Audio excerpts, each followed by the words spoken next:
Okay. If I had to only trade one model for the rest of my life, knowing everything that I've given out publicly, if I had to just choose one of them, it would be the second stage distribution of a market maker sell model or second stage reaccumulation of a market maker buy model. It's very specific elements that are part of the buy side of the curve and the sell side of the curve, and they're directly linked to both sides. On a market maker sell model, I would be aiming for a pool of liquidity below the original consolidation. So there's sell side down there. I'm going to wait for a reversal.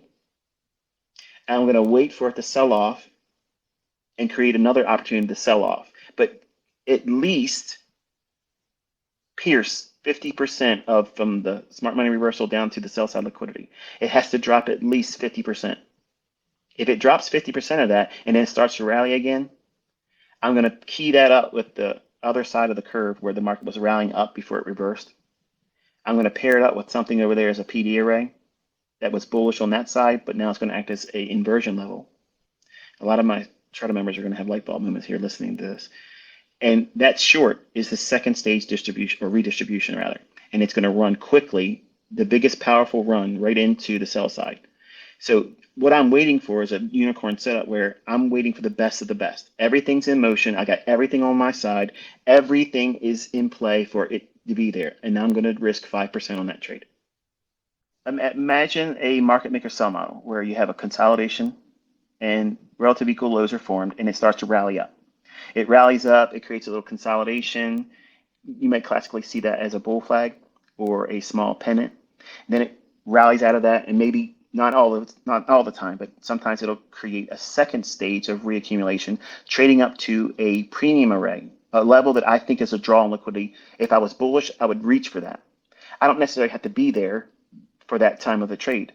I might identify something at a later time, say, oh, I wasn't trading, I didn't see that there, but now I see this. It's reacting off of a level that should offer sell side. So, with sell side delivery, the market should drop down. So I'm anticipating price reacting and reversing at the smart money reversal. Once it starts to break down, if it goes back up a little bit, that's the smart money reversal. Low risk sell is the next stage, and then it'll drop. Then you get 2 points of redistribution where it sells off.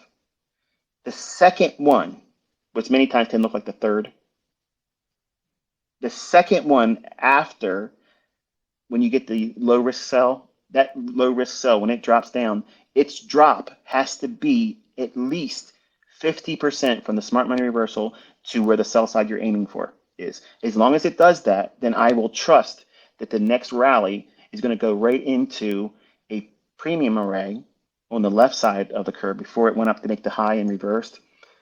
But the caveat is the first sell off needs to go down 50% of the total range before you get to the sell side.